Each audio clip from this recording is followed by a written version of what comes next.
पराभक्ति प्राप्त होने पर क्या होता है, अर्थात पराभक्ति का फल क्या है, तो क्या बताते हैं, उस पराभक्ति से मुझे, मैं जितना हूं जो हूं इसको तत्व से जान लेता है, फिर मुझे तत्व से जानकर तत्काल मुझ में प्रविष्ट हो जाता है। क्या बात की, भगवान जैसा हो जाता है, प्रविष्ट हो जाता है। और क्या उसमें क्या है कि मैं जैसा हूं, कितने भगवान ने बताए थे, 6 थे ना वो। समग्र रूप का जो 7वें अध्याय से भगवान ने वर्णन किया तो 15वें तक ले गए थे। समग्र रूप ही था 7वें अध्याय से लेके 15 तक, जो अधियज्ञ याद करो अभी। हाँ, अधियज्ञ, अधिभूत, अधि सगुण निर्गुण सब आ गया इसमें, सब तरह का, सब में जो एक ही कृष्ण है, सब कुछ एक ही है। वो जो जान लेता है, इस तत्व को जान लेता है, मुझे तत्व से जानकर तत्काल मुझ में प्रविष्ट हो जाता है। ये तत्व शब्द जब तक गीता जी नहीं पढ़ते तो बड़ा बड़ा अजीब लगता था, तत्व का मतलब क्या हो। तत्व का मतलब कृष्ण, और उसके सारे समग्र रूप जान लेता है वो, कि निराकार, आकार, देव, ब्रह्म, ये देव मनो उसमें अपन भी आ गए, मनुष्य का भी आया ना उसमें, तो सब में भगवान है, वासुदेव सर्वम। तो उसको जान लेता है वो, पराभक्ति प्राप्त होने पर। और पराभक्ति सबसे प्राप्त हो जाती है। ज्ञान योग में और कर्म योग में तो मेहनत करनी पड़ती है, और भक्ति योग में सरेंडर, कुछ नहीं करना, माथे। किसके माथे? भगवान के माथे। गोद जाना है भगवान के। भक्ति योग में गोद जाना, जैसे अंबानी के गोद चले गए तो अंबानी की संपत्ति के मालिक हो गए, तो भगवान के गोद चले गए तो भगवान के सारी चीजों के मालिक हो गए हम,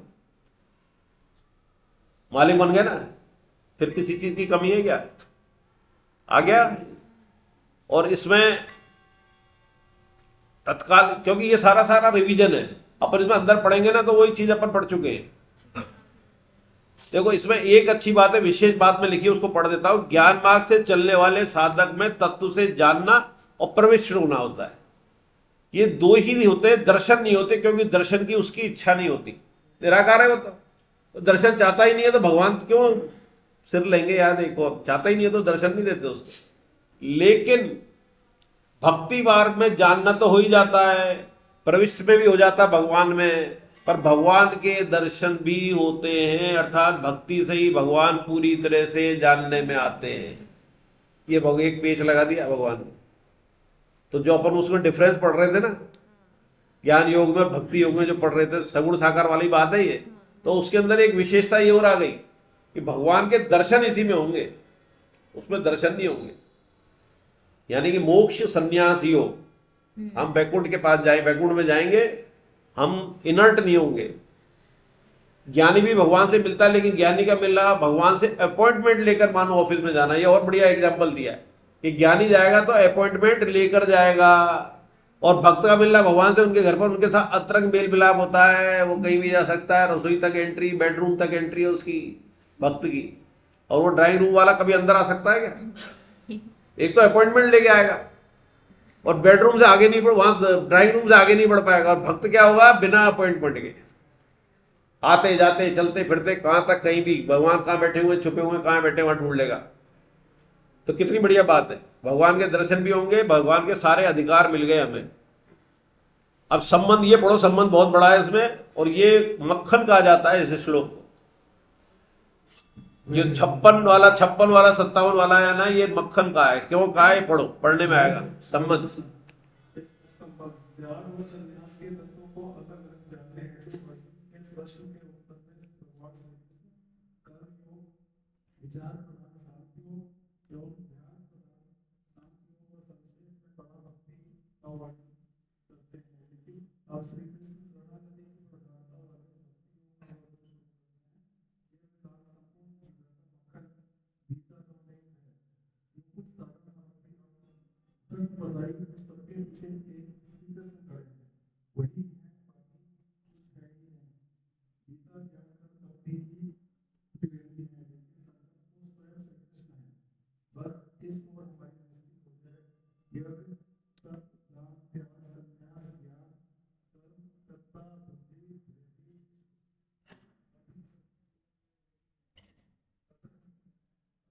असभी और से दृष्टि हटाकर केवल और केवल एक श्री कृष्ण पर ही हमारी दृष्टि टिकी जाए। शरणागति की प्रधानता वाले भक्तियों को कहने का यही उद्देश्य है। मेरा आश्रय लेने वाला ब्रह्मचर्या सब कदम होता हुआ भी मेरी कृपा से शाश्वत परिणाम से पद को प्राप्त चित्त से संपूर्ण कर्म करके न्याय परायण होगा तथा सत्ता का आश्रय लेकर निरंतर चित्त वाला हो जाता है। त्याग व संन्यास के तत्व को अलग अलग जानने हेतु अर्जुन के प्रश्न के उत्तर में भगवान श्री कृष्ण कर्मयोग जो 18/4 से 12 तक में आया, विचार प्रधान सांख्य योग जो 18 से 13:40 तक आया, एवं ध्यान प्रधान सांख्य योग व संक्षेप में पराभक्ति का वर्णन करते हैं। तो ध्यान पे अभी जो अपन ने चर्चा की ध्यान प्रधान सांख्य योग की थी, और शुरू में जो की थी वो कर्म योग की थी।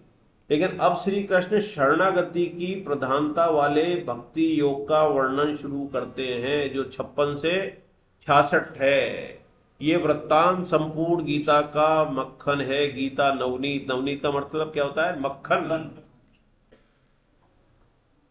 तो जो कुछ साधन सामग्री, मतलब अभी तक तो अपन बिलो रहे थे, बिलोते बिलोते बिलोते 18/56 पे आ गए, तो भगवान ने मक्खन निकाल के दे दिया।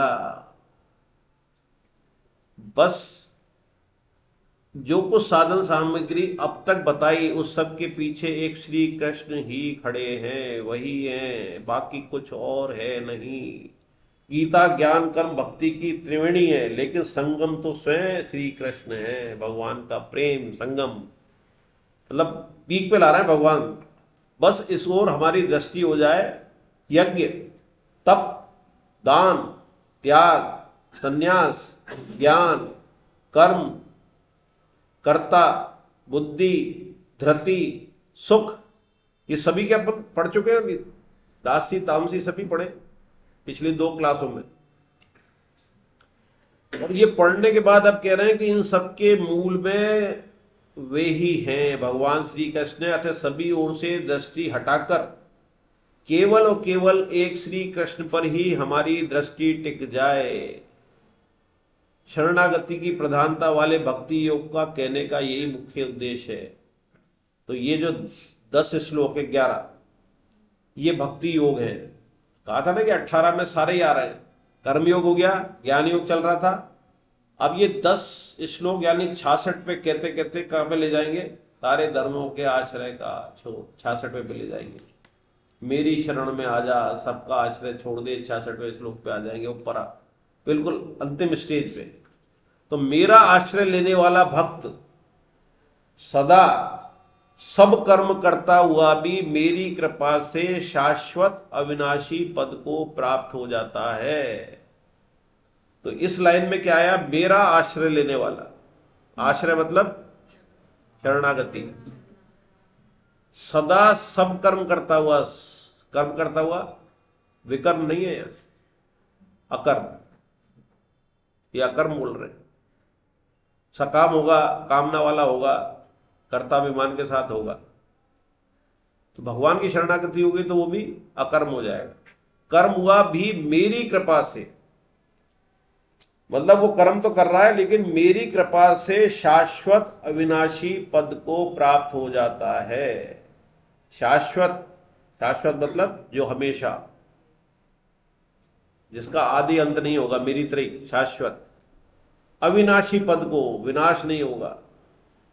चित्त से संपूर्ण कर्म मुझ में अर्पण करके, जितने भी मन में विचार आ रहे हैं, चित्त मतलब, चित्त मतलब मन, बुद्धि, चित्त, अहंकार, तो उसकी व्याख्या अपन कर चुके मन और चित्त की। चित्त तो एक है प्लेट, मन विचार लिखता है, वो लिखता जाता है, वो चित्त पे अंकित होते हैं और चित्त पे अंकित होकर जन्मों तक चलते। तो करके संपूर्ण कर्म मुझको, चित्त से संपूर्ण कर्म मुझकर। एक तो ऊपर से शरीर क्या कर देंगे कि मैंने जो कुछ किया, लेकिन जब चित्त को ही कर दिया तो आपके जितने भी विचार हैं, जन्मों के हैं, जो मैं घुसा हुआ है, सबका सब कहां घुस जाएगा? आप अर्पण कर दिया भगवान को। मेरे परायण, परायण का मतलब क्या है?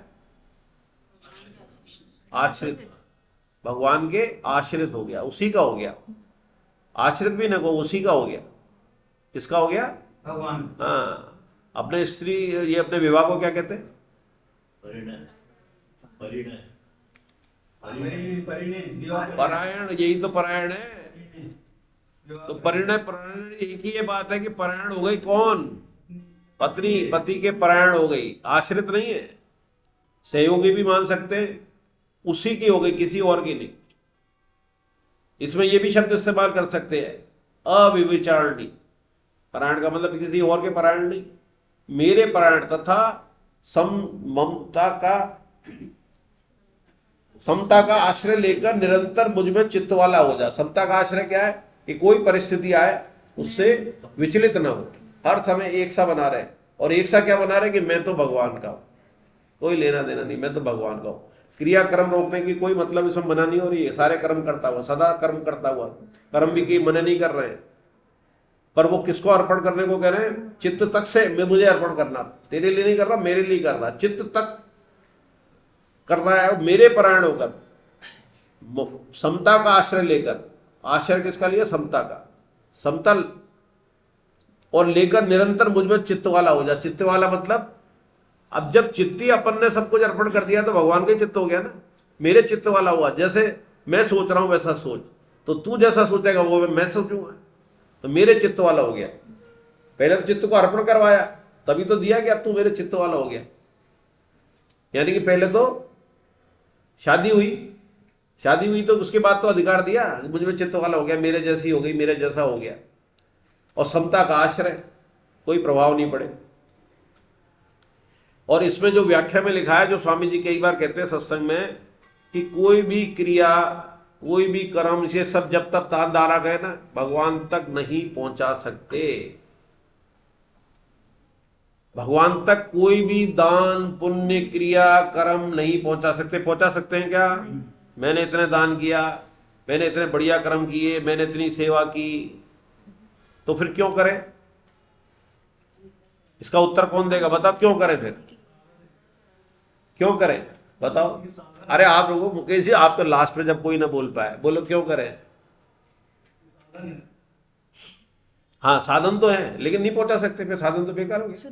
करण है, करण भी साधन ही होता है, इंस्ट्रूमेंट करता है अपन, करता तो वैसे प्रकृति है, लेकिन हमने मान रखा अपने आप को, तो क्यों करें? फिर क्लास में चर्चा हो चुकी है, मैं बोलूंगा तब याद आ जाएगा। हैं? सकाम से निष्काम भी हो जाओगे तो मिल जाएंगे क्या? मिल जाएंगे क्या भगवान? नहीं मिलेंगे। उद्देश्य भाव तो बाद में बनेगा।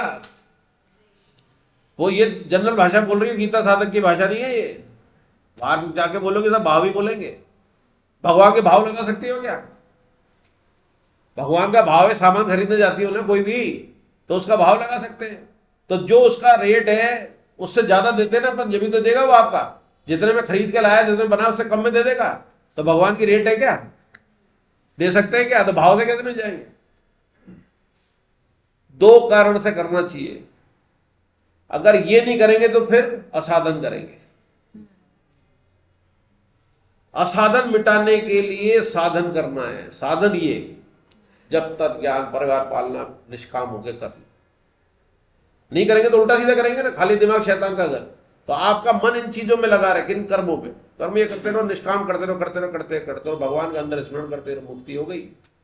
वो नहीं दिलाएंगे। उत्तम वासु ने इतना दान कर दिया, इतना दान करने से मिलते तो अरबपति तो बहुत से ने छोड़िया ना। अपने विदेशों में खबर आती है, अपने देश में भी आती है कि मरने के बाद सारी संपत्ति मंदिर को दान कर दी, गरीबों को दान कर दी। तो क्या भगवान के पहुंच गए क्या? नहीं पहुंचे। बल्कि तो अगर उसमें पाप किया होगा धन कमाने में, तो पहले वो नरक में जाएगा, पुण्य के लिए स्वर्ग में चला जाएगा। भगवान के फिर भी नहीं जाएगा, पहले नरक में जाएगा, फिर स्वर्ग में भेजेंगे। क्योंकि स्वर्ग में पहले भेज दिया तो नरक में स्थिति हो जाएगी, आदत तो स्वर्ग की पड़ गई, वहां होगी पिटाई, तो पहले पिटाई कर देंगे, साफ कर देंगे, अब तू स्वर्ग में ऐश कर जा थोड़े देर, फिर आ जा वापिस नीचे। तो इससे नहीं मिलेंगे। किससे मिलेंगे? दो कारण से। एक तो था कि आपको असाधन मिटाने के लिए, ये साधन है, इसके अलावा जो भी कराओगे वो असाधन। असाधन मतलब नहीं करना चाहिए। और दूसरा, चित्त को निर्मल करने के लिए, सूक्ष्म शरीर, मन बुद्धि अहंकार खत्म होगा इससे। निष्काम करोगे तो अहंकार खत्म हो जाएगा, मन बुद्धि निर्मल होगी। फिर क्या करो कि उस सूक्ष्म शरीर को भगवान के अर्पण कर दो। अभी अभी कहा भाई, भगवान के अर्पण करोगे तो अशुद्ध को लेगा क्या भगवान? आपने अशुद्ध किया तो विकर्म हो गए, वहां कर्म की बात हो रही है, अकर्म की हो रही है। बड़े बड़े पेच है ये 4 शब्दों में, ये सब पढ़ चुके हैं, इसलिए अब समझ में आ जाएंगे। उल्टा सीधा करोगे तो विकर्म हो गए, वो तो अकर्म कर की बात हो रही है। भगवान ने कहा शास्त्र विहित करोगे तो ठीक है, शास्त्र निषिद्ध करोगे तो गड़बड़ हो गई। तो इतना करने के बाद भी मन बुद्धि अहंकार को वो निर्मल हो जाएगा अंत्यचित्तकरण। तो निर्मल हो गया तो फिर अहंकार अहंकार सब शून्य हो गया। तो फिर आप उसको अर्पित किसको कर दो? भगवान को कर दो। तो असाधन मिटाने के लिए साधन करना ये, और चित्त की शुद्धि के लिए करना है, और फिर उसको अर्पण करना भगवान को, तो शुद्धि दिया जाएगा। लहसुन प्याज मिला हुआ खाना भोग लगाओगे क्या? तो भोग लगाओगे तो बिना लहसुन वाला, कि भैया आज तो भोग लगना, लहसुन प्याज नहीं लगे, चटो तो डालना मत, फिर भोग किसका लगेगा? और जब रोज ही भोग लगाने लग जाओगे तो लहसुन प्याज घर में आना ही बंद हो जाएगा। क्योंकि किस में आया? तामस में आया लहसुन प्याज। आप भोजन से पता लगा सकते बुद्धि क्या है। जब आप भोजन जैसा करोगे वैसे ही मन बनेगा ना। तो जैसा अन्न वैसा मन, तो इसलिए वो चित्त वाला हो जाए तो परम की प्राप्ति कर्मों से नहीं होगी, भगवान की कृपा से होगी। फिर भगवान की शरणागति हो जाए, कृपा करो, मैं केवल आपका हूं, मैं केवल आपका हूं, मुझ पर कृपा करो, संबंध से हो जाएगी। संबंध मान लिया, भगवान को याद किस लिए? तो दुष्टों को जल्दी मिले भगवान, क्योंकि उन्हें दुष्टों वाला संबंध ऐसा माना। दोस्त वाला संबंध टेम्परेरी हो सकता है, दुश्मनी वाला परमानेंट हो सकता है।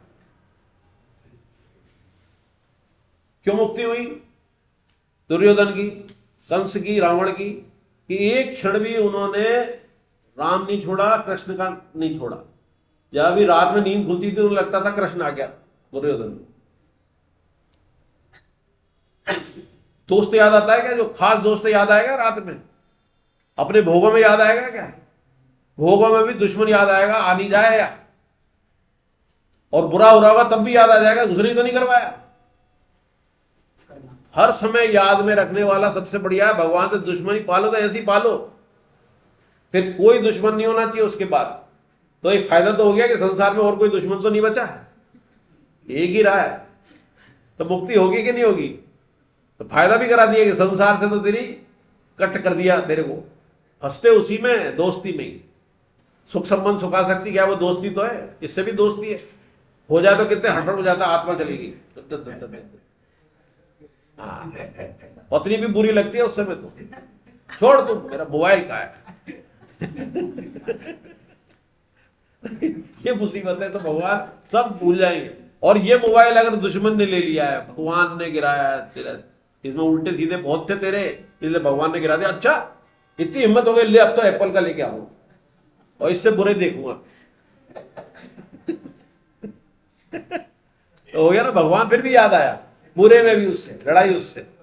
हाँ, और दोस्ती में तो एक कहानी थी एक बार की। क्या हुआ कि एक है ना शंकर जी का भगत, शंकर जी के रोज मंडे को आता चढ़ाने, और एक शंकर जी के टिकाने आता। मूर्ति में बहुत बनता है, 7 दिन मेरे तो सता दिए, देख ले, छोड़ूंगा नहीं। तो भगवान शंकर जी तो भोले बाबा, उन्हें कहते तो पार्वती जी देख रही यार ये तो इतना पिटाई करता है, बोले यही भगत है मेरा, ये 7 दिन इंतजार करता है। और भी जो सोमवार वाला तो कहता रहे आ गया सोमवार, यार वहां जाना पड़ेगा, प्रसाद लाना पड़ेगा, माला लेके आनी पड़ेगी।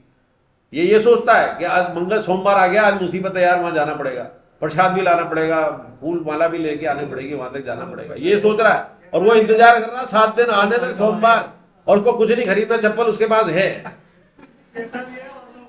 आप कहता देख हाथ, और व्रत दुनिया से कहता है, वहां फूल वाला चढ़ा के आया हूं, उसको पूजा करके आया हूं, सोमवार है मेरे शंकर है, ये कहता है। और 6 दिन है ना, साले चिंता में रहता है कि उस दिन खाऊंगा क्या यार, सोमवार को व्रत आ रहा है मेरा, मंगल से चिंता करने लगता है, भगवान की चिंता नहीं। और वो कह रहा है यार 6 दिन पड़ गए यार बीच में। तो वो हर समय 24 घंटे उनके शंकर रहते हैं चप्पल वाली। तो उन्होंने कहा नहीं, मेरा भगत ये है, देख हर समय याद करता है। बोले अरे क्या की याद करता है, तुम चप्पल मार रहा, तुम तो बोले ही हो, बिल्कुल समझते हो ना। बोले मेरे अंदर तो मैं इसके बैठा हूं, हर समय मेरी याद में ये। बोले देख परीक्षा लेते, तो उन्होंने क्या करा, बाढ़ ला दी। और बाढ़ ला दी तो उसने दूर से जहां तक पानी था वहीं से मंदिर का देख के इसके अंदर बैठे, प्रभु सारा मन का खेल है, शरीर का क्या लेना देना, यहीं से मैं कर रहा हूँ। और वहीं जल छिड़क दिया उसने पानी में। ये पानी में जल आप तक टच हो रहा है, तो देखो मैंने ये डाला तो आपके हो गया टच, प्रभु मान लो, इसको स्वीकार कर लो। और उसने कहा अच्छा ये करा तुमने इंतजाम बचने के लिए, तो उसने इतना चिंता करी, कपड़े लत्ते की अपनी सवे करके तैरते हुए चप्पल ऊपर हाथ में लेके वाट ठोक क्या भगवान पे कटो। हालांकि शास्त्रों के हिसाब से नहीं है, केवल ये विश्वास दिलाने के लिए, जैसे दुर्योधन का कंस का कि भगवान का ध्यान तो कर रहा है ना, एक बैठे हो उसके मन में, कोई विचार नहीं है। तो भगवान तो रिश्ते के हैं, तो शत्रु का भी रख ले, मेरा रिश्ता बना ले, मैं रिश्ते का भूखा हूं मेरे। तो मुझ में इसका आ गया ना समझ में। अब अगले पढ़ो 58, 59, 60।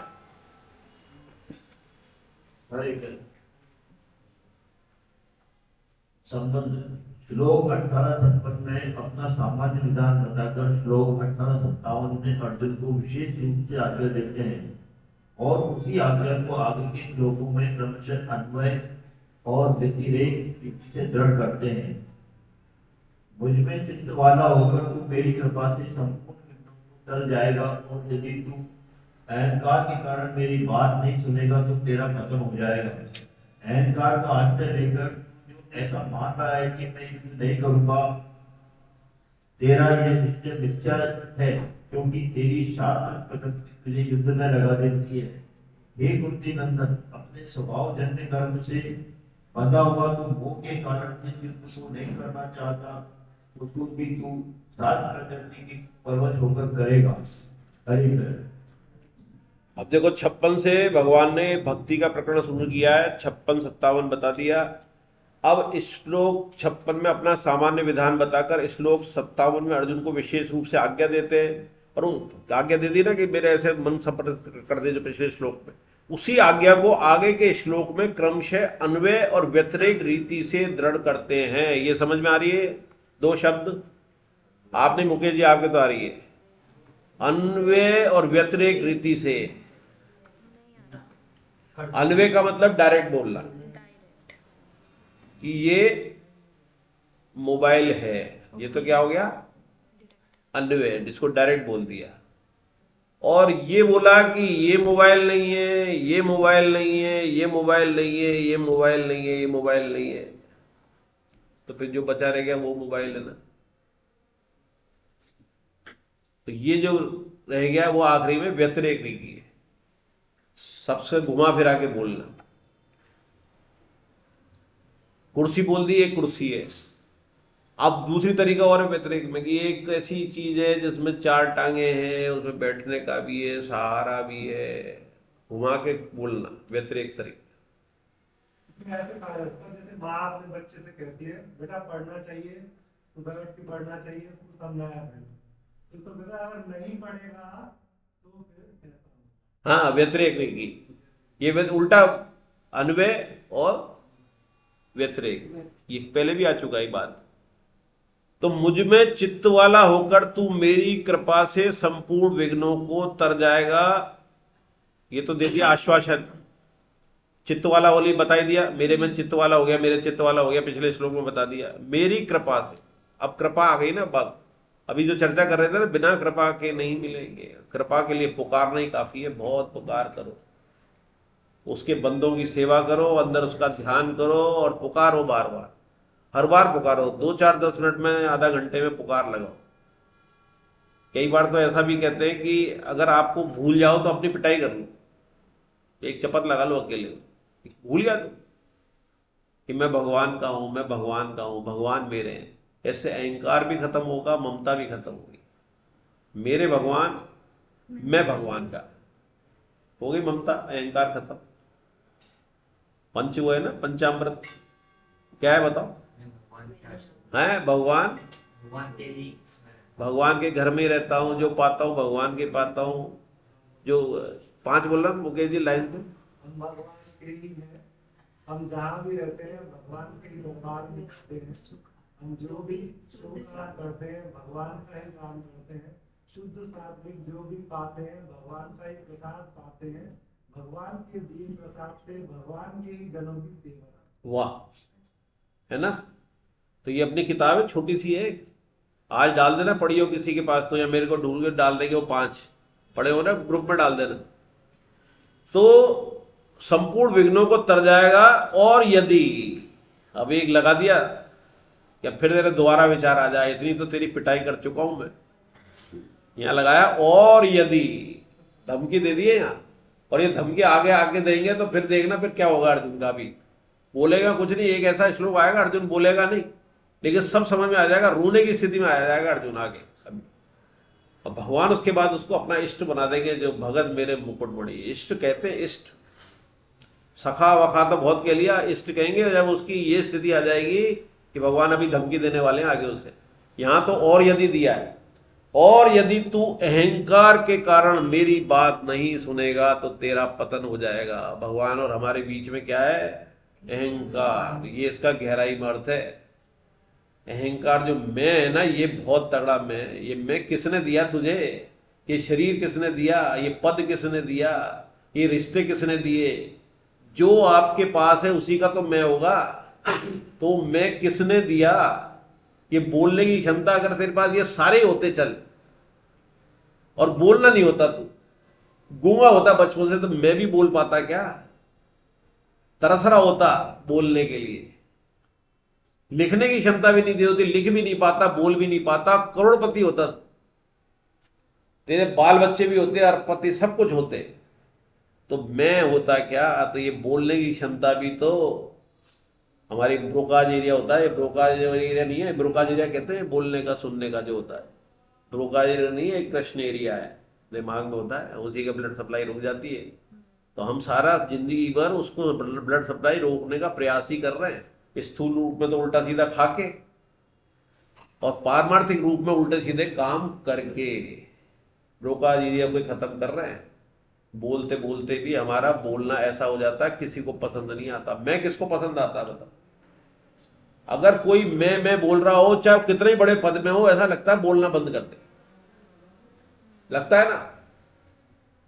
इसलिए भगवान गोहितम कह रहे हैं कि तू जैसे औरों को बुरा लगता है बोलना दूसरे का, और मैंने ये कह दिया कि मैं ही पुरुषोत्तम हूं, या हर किसी को मत बोलना।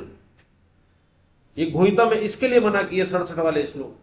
ऐसो को मत कहना, वो तुच्छ बुद्धि के समझेंगे नहीं, वो सांसारिक मैं समझेंगे इसको, जहां मैं करता रहता है। वो हमें समझाने के लिए कहा है कि मैं पुरुषोत्तम क्यों हूं। तो बहुत गहरी बात अब समझ में आएगी। आप 18वां अध्याय पढ़ रहे हो इसलिए समझ में आ रही है। पहले दूसरे में समझ में नहीं आती, इसलिए पहले दूसरे में देही शरीर शरीरी का है, वहां आत्मा का इस्तेमाल किया है कि भगवान ने नहीं किया। तो मेरी हो जाएगा, यदि तू अहंकार के कारण मेरी बात नहीं सुनेगा तो तेरा पतन हो जाए। धमकी, पतन में सब हो गया, युद्ध भी हारेगा और वहां भी मैं नहीं मिलूंगा, छोड़ के आएगा, शरीर पिटपिटा जाएगा, कटपिट जाएगा, तू आएगा फिर यहाँ भूत प्रेत बन जाएगा, तेरा पतन हो जाए। अहंकार का आश्रय लेकर तू जो ऐसा मान रहा है कि मैं युद्ध नहीं करूंगा, यह भी अहंकार का आश्रय है। भगोड़े भी अहंकार में ही होते हैं। मैं युद्ध नहीं करूंगा तो क्या करेगा? युद्ध नहीं करेगा तो क्या करेगा? अगर वो वहां युद्ध से भागेगा और दुर्योधन तलवार लेके रथ लेके पीछे भागेगा, कह देगा कमजोर, कहा ही था ना, क्या कहा था भगवान ने जो जोड़ा था दूसरे अध्याय में? नपुंसक, कायर, नपुंसक कहा था। नपुंसक जिसपे अर्जुन नपुंसक क्या है? उसके गांडीव को कोई कह दे, ये गांडीव को कह दे तेरा धनुष बेकार है, इससे ऊंचा एक धनुष और इतना कह दे, उतने में तो उसको खत्म कर देता था। उसके गांडीव को कह दे, उसे कह दिया ये इतना बलशाली, इतना ज्ञानी, उसको ये कह दिया, क्योंकि जितना बड़ा ज्ञानी होगा उतना ही बड़ा हथियार चाहिए उसके ज्ञान खत्म करने के लिए। तो भगवान ने क्या दे दिया? मैं युद्ध नहीं करूंगा, तेरा ये निश्चय मिथ्या झूठा है, क्योंकि तेरी क्षात्र प्रकृति तुझे युद्ध में लगा देगी। अब दुर्योधन तेरे को पीटने आएगा, मारने आएगा, भगोड़ा, कायर, नपुंसक कहेगा, तो फिर आ जाएगा ना लड़ने। फिर बीच में द्रोणाचार्य याद नहीं आएंगे तुझे, और लड़ेगा। अब लड़ेगा तो नेगेटिव मन से लड़ेगा, जोश में नहीं लड़ेगा, वो हावी हो जाएगा दुर्योधन तेरे, क्योंकि भगोड़ा तो लगेगा तेरे ऊपर। तो तेरे को करना पड़ेगा, ये वर्णाश्रम के हिसाब से हो रहा है कि क्षात्रिय बजाय तेरे क्षात्रिय खून है, क्षात्रिय धर्म में लिया जन्म तूने, तो तुझे युद्ध में लगा देगी तेरी क्षात्र प्रकृति, तुझे युद्ध में लगा देगी। हे कुंती नंदन, अपने स्वभाव जन्य कर्म से बंधा हुआ तू, स्वभाव जन्य कर्म, ये चर्चा हो चुकी है। स्वभाव के हिसाब से चलता है आदमी, स्वभाव कैसा है उसका? क्षत्रिय स्वभाव है। वो तू मोह के कारण, मोह क्या है? मोह शब्द का अर्थ क्या है? जो जैसा है उसे वैसा नहीं देखना। तो तू क्या देख रहा है? उसको युद्ध नहीं देख रहा, धर्म युद्ध नहीं देख रहा, दूसरा देख रहा है भीष्म पिता में ये दिए। अब एक एक को तर्क करके तो उड़ा सकते हैं कृष्ण भगवान, तो एक एक तर्क क्या करना? अगर 102 पे तर्क करके सुलझा देंगे मैटर को, द्रोणाचार्य वाला, भीष्म वाला, कि भैया तू इसने ये किया, तो कितना टाइम लग जाएगा। तो इसलिए 45 मिनट में समझा दिया पूरे संसार के बारे में, सारे रिश्तों के बारे में। ये तो भीष्म को समझा देंगे, भैया देख इसने गलत किया है, इसने जो लिया था वचन लिया था तो उस युग के काल के था, द्रोणाचार्य ने ये गलत किया इसलिए इसके साथ ये हो रहा है, इसको ये नहीं करना चाहिए था। तो हे कुंती, अब स्वभावजन्य कर्म से बंधा हुआ तू मोह के कारण जिस युद्ध को नहीं करना चाहता उसको भी तू क्षात्र प्रकृति के परवश होकर करेगा। परवश का मतलब क्या है? गुलाम, अधीन, अधीन होकर करेगा, फिर तो मजबूरी में करेगा। अभी जो तू मन से करना चाह रहा था तो तेरे को मजबूर होकर करना पड़ेगा और फिर तू कमजोर हो जाएगा। इसमें वही बातें आई है, मनुष्य जन्म स्वभाव से, ये सारी अपने बात हो चुकी है, इसलिए इसको पढ़ लेना। अब आगे चलते हैं। एक इसमें उदाहरण दिया बहुत अच्छा कि जो वर्णाश्रम के हिसाब से जिसके जो स्वभाव होता है, जैसे तलवार का स्वभाव है, बहुत अच्छा उदाहरण इसलिए ले लेता हूं इसको। तलवार का स्वभाव क्या होता है? काटने। अब वो सोने की हो, लोहे की हो, पीतल की हो, तांबे की हो, कोई फर्क पड़ रहा है क्या? स्वभाव खत्म हो जाएगा क्या उसका? नहीं होगा। तो तेरा स्वभाव क्षत्रिय धर्म का है, भले तो कोई सी तलवार है तो तलवार तो काटने पीटने के लिए बनी है। और उसका भी अपन पढ़ चुके हैं वर्णाश्रम के लिए कि ये साइंटिफिक है, अपना शरीर भी, और भारत का सनातन धर्म का जो वर्णाश्रम में बहुत प्रैक्टिकल है। ये शरीर कैसा है? इंटेलेक्चुअल चाहिए ना, विचार यही आएंगे, इंद्रियां यही है, इंद्रियों के वश से आप बढ़िया खाना खाओगे, अच्छा देखोगे, सुनोगे, पर इसको क्रियान्वयन कौन करेगा?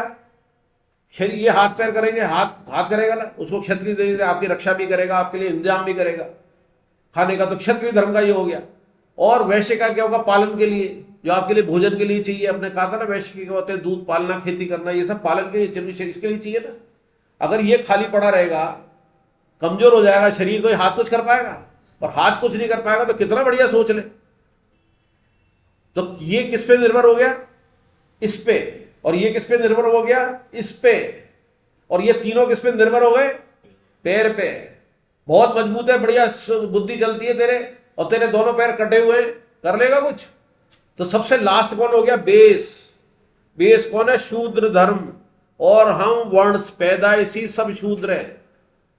ये जात गीता की इतनी बढ़िया बात है, कहो जो फैलाते हैं ना वैमनसिक, हर देश में ये प्रणाली, हम तो कहते हैं सनातनी है, हर देश के अंदर है कि नहीं? फैक्ट्री, दूध की फैक्ट्री लगी हुई है, अनाज की फैक्ट्री लगी हुई है, उसको चलाने वाला जो हो गया वो कौन हो गया? वैश्य हो गया। और जो मालिक है बना हुआ वो कौन हो गया? इंटेलेक्चुअल हो गया, एडमिनिस्ट्रेटर हो गया। और जो इसको रक्षा करने वाला सेना हो गई, वो क्या हो गया? क्षत्रिय वाले हो गए, जो सेना के अंदर भर्ती हो गए। और जो उसको हथियार को ले जा रहे हैं उठा के, सामान इधर उधर पहुंचा रहे हैं, ये पहुंचा रहे हैं, वो क्या होगा? शूद्रों के पैरों के जरिए। वो नहीं पहुंचाए, वो हवाई जहाज नहीं चला के ले जाए तो दूसरे देश के जहां पर उन्होंने अड्डे बना लिए तो अड्डा बेकार हो जाएगा ना। वो मना करते नहीं ले जाता मैं, वो शूद्र है, वो ले जा रहा है वो सामान, भले ही वो लड़ाकू नहीं है लेकिन ड्राइवर है। किसका? हवाई जहाज का, जहाज का, ट्रक का सामान जा रहा है, वो शूद्र वाला काम हो गया। शूद्र का क्या काम है? कि ऊपर वाले को फॉलो करना, यहां वाले की बुद्धि का नीचे कर लो, फॉलो करना। तो फॉलो तो हम जितने भी क्लास वाले, कौन से सर्विस क्लास के, चाहे प्राइवेट हो चाहे गवर्नमेंट वाले हो, किसको फॉलो करते हैं? ऊपर से। अपना निर्णय ले सकते हैं क्या? चाहे कितनी बड़ी पोस्ट हो, उससे ऊपर एक पोस्ट होगी, उससे ऊपर एक पोस्ट होगी। और लोकतंत्र के देश में चाहे वो प्रधानमंत्री है, लेकिन बैठ के मंत्रिमंडल की बैठक करेगा। कितना साइंटिफिक है, कितना पारमार्थ है कि अपना व्यवस्था, उस पर ही लालच लगाते हैं। आज इसको तोड़ दो तुम व्यवस्था को। जो ड्राइवर है, जो ड्राइवरी का काम कर रहा है, उसको फैक्ट्री चलाने के लिए भेज दो, उसको मंच पे बैठा दो, ज्ञान दे पब्लिक को, गीता का ज्ञान दे, क्या धर्म है इस पे दे पाएगा? उसको कोई दे दे। इसी से लिंक है वो ढोल गवार शूद्र पशु नारी। उसका अर्थ नहीं, ये नहीं है, उसका मतलब है कि इनको एक गाइड चाहिए। ढोल गंवार शूद्र पशु नारी पे इतना आतंक मचा रखा है सनातनी के खिलाफ। ढोल को थाप नहीं मारेंगे, बजेगा, बेकार है ना, पड़ा पड़ा सड़ जाएगा, छेद हो जाएंगे उसमें। तो उसमें क्या होने चाहिए? थाप पड़नी चाहिए। गंवार को, गंवार का मतलब इंटेलिजेंट नहीं है, गंवार का मतलब ये नहीं कि बेकार है, वो इंटेलिजेंट नहीं है, लेकिन वो बहुत बढ़िया काम कर सकता है भाग दौड़ के।